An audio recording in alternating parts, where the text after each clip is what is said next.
At WinOwl, we tell stories that don't always end well, but almost always end up being true for someone. Stories about couples, betrayal, cold decisions made with a broken heart. If you like listening to stories that feel like a midnight confession, subscribe right now to the WinOwl channel, hit like on this video, and share it with that person who's always telling you about their relationship problems. Trust me, this story might hit closer to home than they'd ever expect. Today I'm going to tell you how I found out my wife's pregnancy wasn't a miracle, it was a strategy. How, behind a growing belly, there was a plan to break a prenup and move assets around like I was nothing more than a number on a spreadsheet. And how, instead of yelling, I chose to do what I know how to do: watch, document, and turn my pain into a case file so airtight that not even a judge could ignore it. If you stay until the end, you'll be the one to decide whether I was too cold, or if I just defended myself the only way I knew how. I'm going to tell it the way I'd tell it to a friend, calmly, without raising my voice. Because some kinds of pain don't need shouting to be devastating. The dilemma is easy to say, but not easy to live. What do you do when you find out the person you love is using a baby that isn't yours to destroy the only shield you had left? My name is William. I'm a software engineer, a systems guy, used to things making sense, to code breaking for a clear, traceable reason. I get paid to find errors, to follow traces, logs, patterns. And for a long time I thought that gave me some kind of advantage in real life. I was wrong. I met Clover 5 years ago, at one of those corporate meetings that all feel the same: cold lights, long tables, burnt coffee, and people pretending to care about a PowerPoint presentation. She didn't work at my company, she was there with a vendor team, badge hanging from her neck and a smile that somehow looked honest even when she was tired. The first thing that caught my attention wasn't her face or her body. It was how she listened. The way she tilted her head just a little when someone spoke, like it genuinely mattered. That night, after the meeting, we ended up in the same bar with a few colleagues. I was the classic quiet guy, leaning on the bar, looking more at my phone screen than at people. She walked up to me on her own. "Mind if I sit here, or are you waiting for someone?" she asked, pointing at the empty stool next to me. Her perfume was subtle, warm, like vanilla mixed with something citrusy. When she put her hands on the bar, they brushed my arm by accident. It was such a small touch, almost nothing, but I felt an electric current run up my forearm. That was the first time I thought, "Careful, William. This could change your life." And it did. Tell me, do you remember the first time a simple look made you reconsider everything? Over time, we started going out. Everything moved fast, but it never felt rushed. We had chemistry emotionally, and physically too. Clover had this way of getting close without overwhelming you. When we sat together on the couch, she'd let her knee rest against mine, let her hair brush my neck when she leaned in to look at the screen. Sometimes I could feel her breath right against my ear as she whispered a comment about the show we were watching, and a shiver would run all the way down my spine. She was never overly sexual. It was more tension. A subtle game of distance, of hands that stayed on your skin 1 second longer than normal. By the time we decided to get married, I already had a considerable amount of savings. Years of putting money away, working overtime, investing carefully. My parents, who'd seen some ugly divorces around them, insisted we sign a prenup. I didn't want to. It felt almost offensive to Clover. Would you have done it? Would you have asked the person you love to sign a paper that assumes one day they might betray you? In the end, we did it. We talked it through calmly. The agreement was simple: if we separated, each kept what they had before the marriage, and what we built during the marriage would be split, with a few conditions. If there was proven infidelity, the unfaithful party would lose some benefits, mostly financial. Clover signed it without drama. I remember her face that afternoon, serious, focused, without resentment. Then she put the pen away, took a deep breath, and stepped closer. "It's just a piece of paper, William," she said, resting her hands on my chest. "What matters is what we do, so we never need it." She grabbed me by the shirt, pulled me towards her, and kissed me. Her mouth tasted like coffee and something sweet. That night, when we went to bed, we barely talked. We just stayed close, skin against skin, breath against breath, as if we could erase the coldness of that document with our bodies. I felt her fingers slowly trace my back, like she was drawing an invisible signature on me.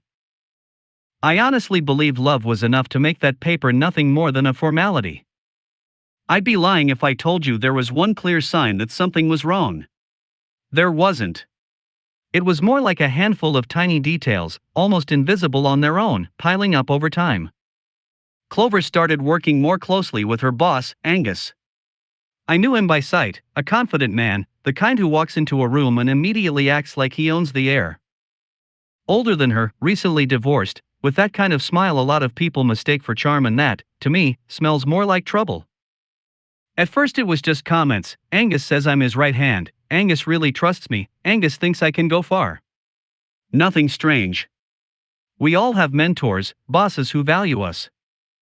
But then I started noticing changes in her routine. Late night emergency calls. Last minute meetings on weekends. Messages popping up on her phone that she replied to with her back turned to the TV. One night, we were in bed. Lights off, just the dim glow from the hallway slipping in through the half-open door.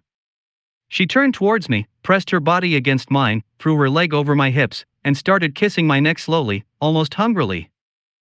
I could feel the heat of her skin through the t-shirt I was wearing. She whispered in my ear. I missed you. I didn't stop all day. Her fingers slipped under my shirt, moving up across my chest. I wrapped my arms around her, pulled her closer, let our bodies speak where words wouldn't come out. But even in that moment, I felt something off. Like part of her was somewhere else. Her breathing was intense, but her eyes, when they met mine for a split second, looked like they were in another room. Has that ever happened to you? Being with someone and feeling their mind far away, even while their body is pressed against yours. The first visible crack was the pregnancy news. One Saturday morning I woke up to the smell of fresh coffee. Clover almost never got up early on weekends. I found her in the kitchen, barefoot, wearing a long t-shirt, her hair up in a messy bun. Her eyes were shining. Sit down, she said, nervous. I need to tell you something. I sat at the table, facing her. Her hands trembled slightly as she slid a little box toward me. I opened it. Inside, a pregnancy test with two very clear lines. My throat tightened. Are you? Yes, she said, smiling, but with tears held back. I'm pregnant, Willian. I stood up and hugged her. Buried my face in her neck. She smelled like soap and coffee. I felt her chest rise and fall against mine, her small body in my arms.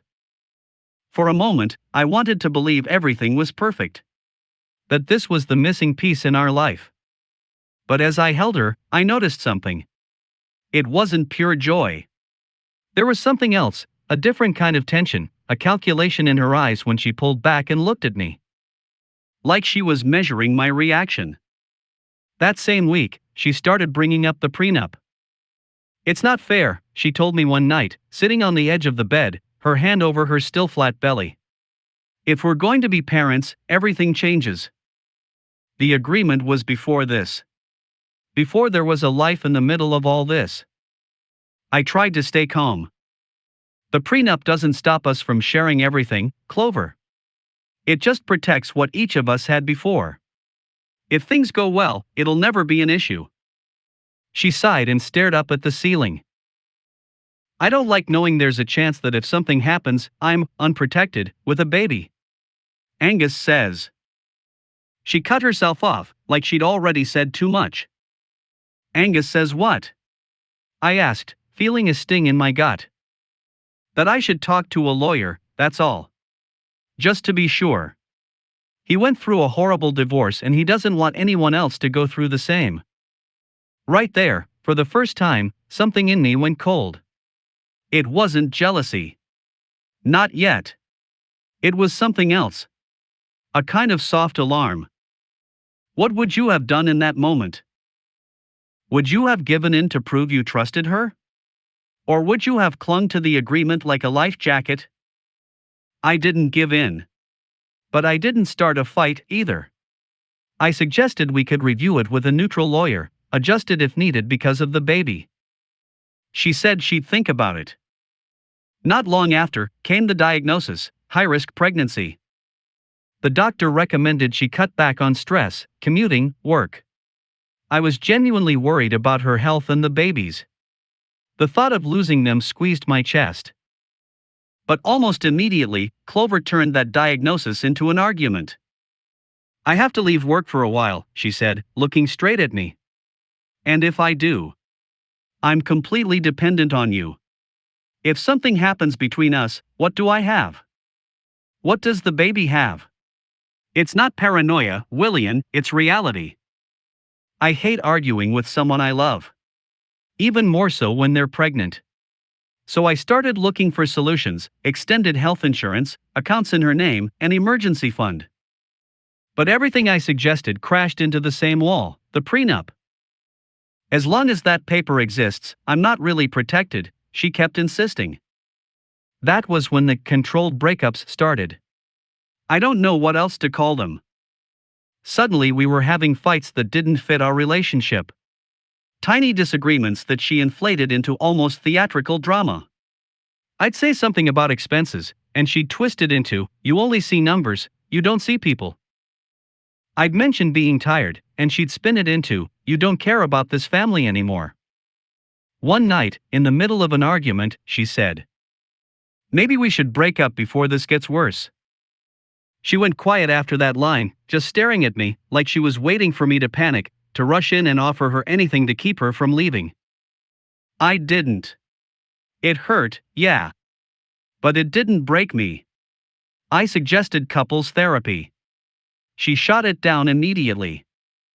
That's when I understood the breakup wasn't a possibility, it was a tool. Just another piece in some equation I still couldn't fully see. And that's when the part of me that doesn't feel, only analyzes, stepped in. The engineer. The guy who works with data.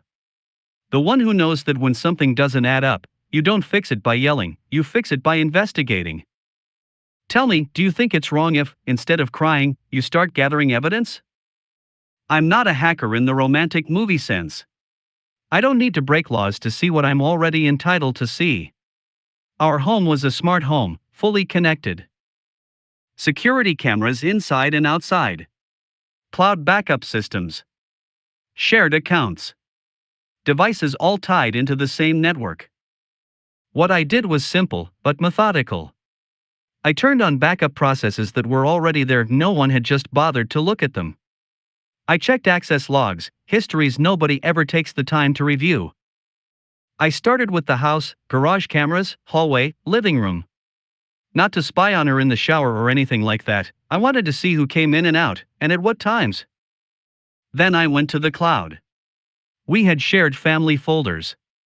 She had her own too, but we shared the main account. I started going through previous versions of files, archived emails, photos that had been deleted but not completely. Systems keep more than people think. I'm not going to give you a tutorial. I'm just going to tell you one thing: the truth leaves traces, even when someone is hellbent on erasing them. I found the small things first. Screenshots of chats with Angus, saved in a folder with a generic name. Conversations where he called her my brilliant girl, my lifesaver. Ambiguous comments that could have been innocent flirtation, or not. Then I saw photos. A work dinner she'd never mentioned. A toast in an expensive restaurant, the lights low, only 2 glasses on the table. Her, in a dress I'd never seen before. Angus leaning toward her just a bit more than a boss usually leans toward an employee. My heart was beating slow and heavy. It wasn't some wild jealous rage. It was more like watching a graph slowly start to show a trend you don't want to acknowledge. Next came the emails. Not the work ones, those are always scrubbed clean. The personal ones. A draft never sent, sitting in her account. Angus, I don't know how much longer I can keep this up. William suspects something. The prenup is choking us. You said that if the pregnancy went ahead, we'd find a way to protect me. I just need you to keep your word. I read that paragraph so many times I could probably recite it by heart. In that moment, I knew 2 things. 1, that the baby had a very high chance of not being mine. And 2, that the pregnancy was part of a plan to take down the prenup. From there, my investigation stopped being scattered and turned into a project. I even gave the folder a name, case_01. Cold, right? But I needed that coldness to get through it. I started compiling everything: screenshots, email copies, message excerpts, video logs of who came and went. There were days she said she was at a friend's place, but her car showed up in Angus's apartment parking lot. Street cameras don't lie, and timestamps don't either. Let me ask you, if you were me, how far would you have gone? Would you want to know every detail, or would you stop before destroying the image you had of that person? There was one particular night that still sticks to my memory like glue. I was in the study, sitting in front of the big screen, watching footage from the garage. On the video, you could see Clover leaving the house, dressed in something comfortable, supposedly on her way to the doctor. Minutes later, her phone sent me an automatic notification saying she was on the way to the clinic. A calendar routine. Everything lined up until, on another camera angle, I saw her turn down the opposite corner. Cross times, locations that didn't match. Everything was starting to form a map. While I was watching all that, I heard her walking barefoot down the hallway. She stopped at the study door. She didn't come in. Just leaned against the frame, looking at me. "You're getting obsessed with work again," she said. "You're going to make yourself sick." I don't know if that was fate's irony or some cruel cosmic joke. Because yeah, I was obsessed with work. Except my work, in that moment, was her. I turned and looked at her. She was wearing an oversized sweater, her belly just barely starting to show, a soft curve under the fabric. "Come here," I said, holding out my hand. She walked over. When she was close enough, I took her by the waist and gently sat her on my lap. She rested her head on my shoulder. I could feel the warmth of her body through the sweater, her chest rising and falling. "I'm scared," she whispered. "Scared of losing everything." In that moment, a part of me still wanted to believe she was talking about us. About our family, our future. I hugged her, ran my hands slowly down her back, feeling the texture of the knit, her breath against my neck. I didn't tell her that I was scared too, but of something else, the truth. Over time, I started organizing everything I found as if I were putting together a documentary. Timeline, dates, cross-checked evidence. I didn't want it to be just jealousy and suspicion. I wanted something that would stand up in front of any lawyer, in front of any judge. I uncovered hotel meetups disguised as strategy sessions. Emails where Angus promised that no ridiculous piece of paper was going to leave her unprotected. Messages where she described my coldness as a key argument for a possible separation. All of that was part of a narrative they were building together, the pregnant wife trapped in a marriage with an emotionally distant man. The most ironic part is, yes, I was distant sometimes. But never cruel. Just contained. Do you think the fact that someone uses your real flaws as an excuse to betray you makes that betrayal more or less serious? When I had enough material, I took the next step. I consulted a lawyer, quietly. I showed him part of the evidence, leaving out full names. I asked him about scenarios: high-risk pregnancy, possible infidelity, an attempt to overturn a prenup using emotional coercion as an argument. His answer was clear. If the child isn't yours and you can prove it, and if you can also prove there was infidelity and a deliberate attempt to manipulate the agreement, not only does the prenup stand, but you're very well protected. You could even claim damages if you wanted to push further. I didn't want money. I just didn't want to be treated like an idiot. I scheduled a paternity test for after the birth, the way it's supposed to be done legally.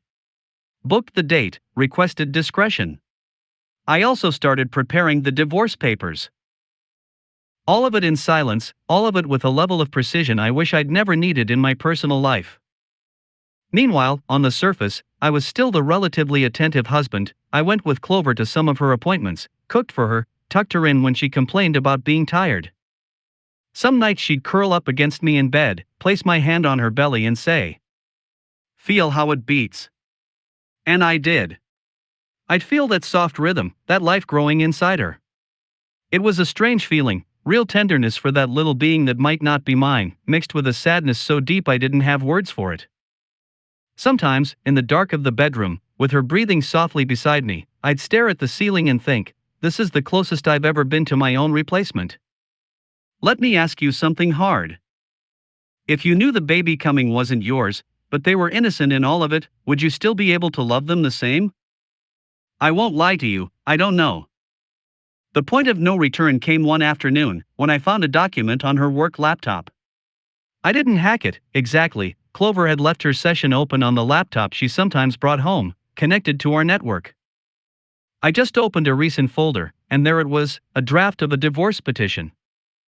In that document, it talked about emotional abandonment, financial control, psychological pressure to sign an unfair prenup. It mentioned her pregnancy, the high-risk condition, her current financial dependence. On that paper, I was the perfect villain. The cold engineer who had trapped her in a contract and was now, with a baby on the way, tightening the noose.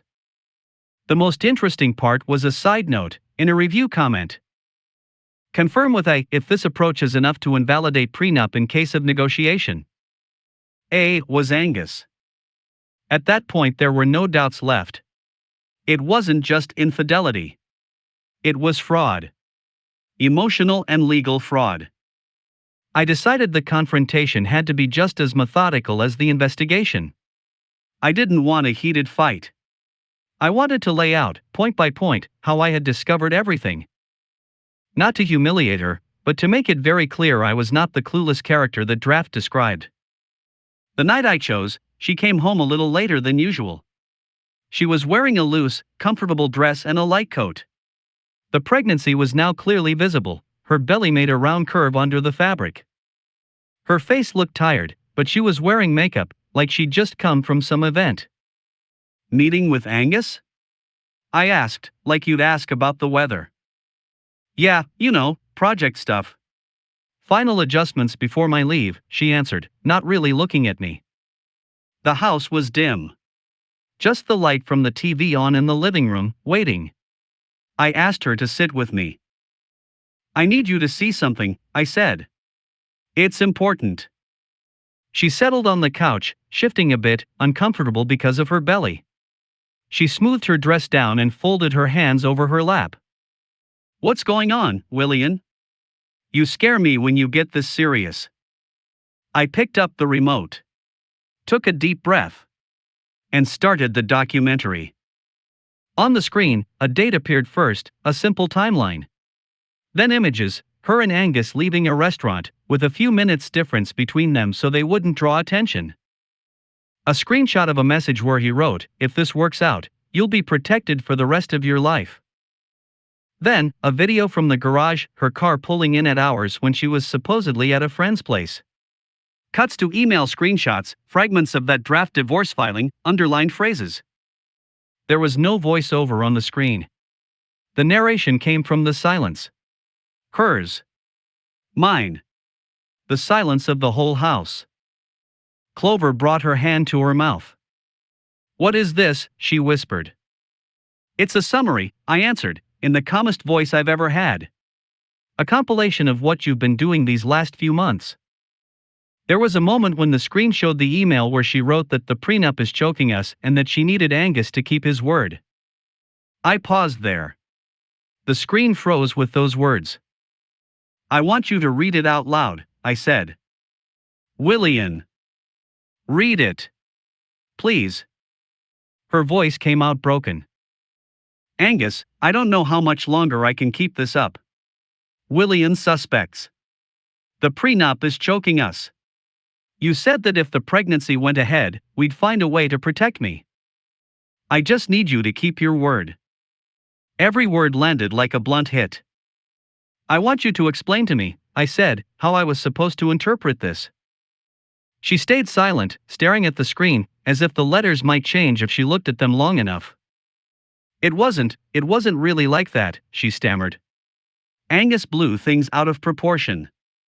I was scared, you weren't, you were distant, cold, and I raised my hand to stop her.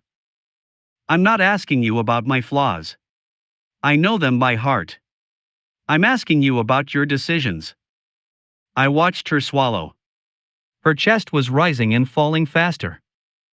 "What do you want me to say?" she asked, on the verge of tears. I felt alone. Angus listened to me. He made me believe that if something happened, you'd leave me with nothing. I thought I had to protect my child. Protecting them from me? I asked, without raising my voice. Or protecting yourself, using that child as a bargaining chip? She bent forward a little, resting her hands on her belly, like she suddenly needed to hold it in place. It wasn't like that. I hit play again. Fragments of the draft petition appeared, with phrases like emotional abuse, economic control. I paused on abuse. Did I abuse you, Clover? I asked, looking her in the eyes. Did I ever threaten you, yell at you, make you feel physically afraid? No, but abuse isn't just physical, William. Sometimes it's also. Also what? Asking for a prenup you voluntarily agreed to? Working so nothing is missing in this house?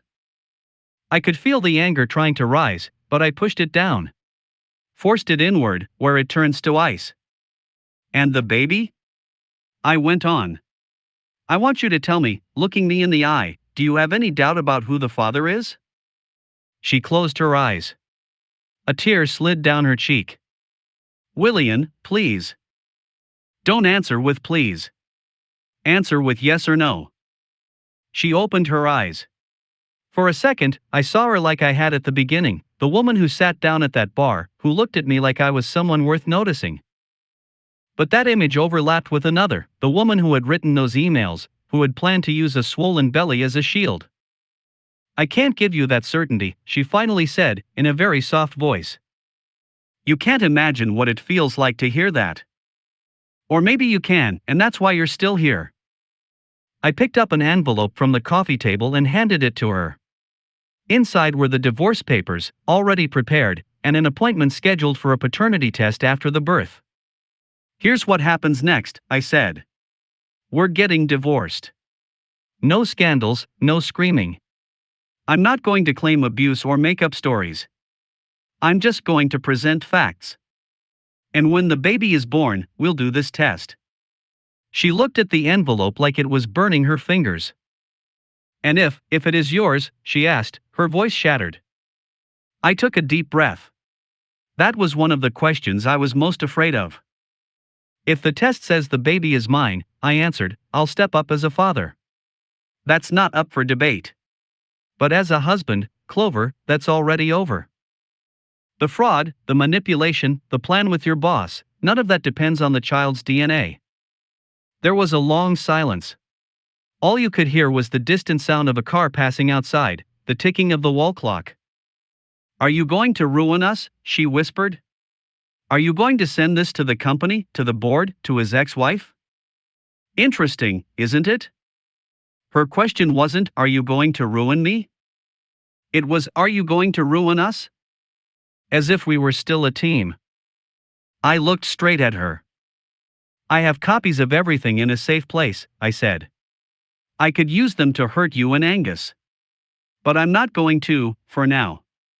Not because you don't deserve it, but because I don't want my whole life to revolve around this. Let's be clear, if you try to paint me as the monster in that draft, if you try to invalidate the prenup with lies, then yes, I'll use every second of that documentary. She nodded, tears now falling without restraint. It wasn't just about the money, she murmured. I had feelings for him. That was the final stab, even though there wasn't much left to kill. I know, I said. And that is the only part of this I can, in some twisted way, understand. You don't choose who you fall in love with. But you do choose what you do about it. And you chose to lie and to plan. Tell me, do you think I was too harsh? Or too soft? The rest was logistics. Signatures, lawyers, dates. The pregnancy went on. I moved into another apartment, smaller, quiet. We agreed that I'd be at the hospital when the time came, just in case. There were nights when I lay down in my new bed, alone, and the silence was so heavy I could almost hear my own thoughts crashing into each other. I'd remember her hands on my chest that night in the study, her breath on my neck, her belly under my palm. And I'd wonder at what exact moment she stopped seeing me as her partner and started seeing me as an obstacle. The paternity test was done weeks after the birth. I'm not going to describe the hospital, the baby's crying, Clover's exhausted face, it would be too easy to manipulate you with that. I'll just tell you this, I saw the baby, I held him for a moment, I felt the light weight in my arms and the warmth of his body. And for a second, just one, I wanted to believe biology could wipe everything else away. But biology doesn't erase emails, or documents, or plans. When the results came in, I read them alone in my apartment. The probability of paternity was clear, 0. 0. I sat down on the couch with the paper in my hand. I waited to feel something dramatic, a desire to smash things, to break down crying. It didn't happen. It was simpler than that, a kind of tidy emptiness. One more piece clicking into place in a puzzle that, for months, had already had a clear shape. I called Clover. Told her the result. On her end of the line, there was a silence that said more than any apology. "I'm sorry," she murmured at last. "So am I replied. But not for the same thing." The divorce moved forward, anchored by that fact. The prenup stayed almost completely intact. There were no big legal battles. I guess she and Angus understood it wasn't smart to provoke someone who had a full documentary ready to be screened. I didn't send the material to her company. I didn't talk to HR. I didn't look for Angus's ex-wife. I could have. Some people will say I should have. But there's a thin line between defending yourself and becoming an executioner. And honestly, I just wanted to get some peace back. Today, as I'm recording this, I live alone. I'm still working in my field, surrounded by systems that, unlike people, tend to fail for reasons I can almost always understand. Sometimes, when I come home at night, the cold glow of the monitor is the only thing waiting for me. People ask if I'd sign a prenup again. If I'd trust someone again. The answer is uncomfortable, yes. Because the problem wasn't the paper. The paper, in fact, protected me from that fraud turning into financial disaster too. The problem was believing that love, by itself, made any kind of boundary unnecessary. The real blow wasn't finding out the baby wasn't mine. It was realizing that, to Clover, I had been more useful as a character in a victim narrative than as an actual partner in her life. Sometimes I wake up in the middle of the night with one image in my head, her at that bar, asking if the seat was taken. I wonder what would have happened if I had said yes but then gotten up and moved somewhere else. If I'd understood, from the beginning, that some smiles come with fine print underneath. I don't have some great moral to hand you. I'm not here to tell you never trust anyone or always check your partner's phone. I'll leave you with just one question. Where does self-protection stop being legitimate, and when does it cross the line into treating people like pieces in your strategy? I crossed a line when I let my pain turn into a case file. She crossed another when she let a baby become a bargaining chip. Between those two things, whatever we had stopped existing long before any judge signed anything. I don't know if I forgave her. Maybe I just stopped spending energy on hating her. What I do know is that ever since I accepted that love doesn't excuse you from the responsibility of thinking, I sleep a little easier. And for me, that's already a lot. Now you tell me, with the same calm you've had listening up to this point. What would you have done in my place? Would you have used the documentary to destroy her and Angus in public? Would you have tried to keep the child, even knowing he wasn't yours? Do you think I was too cold, or too soft? I'm inviting you to tell me in the comments. I need other eyes, other consciences, to finally understand whether what I did was justice, self-defense, or just another kind of silent revenge. If this story got under your skin, subscribe to the WinOwl channel, like this video, and share it with someone who's been through betrayal, or who's in the middle of making big decisions in their relationship. Maybe, by listening to this, they'll find a different way to look at their own agreements, their own silences, and their own lines that should never be crossed.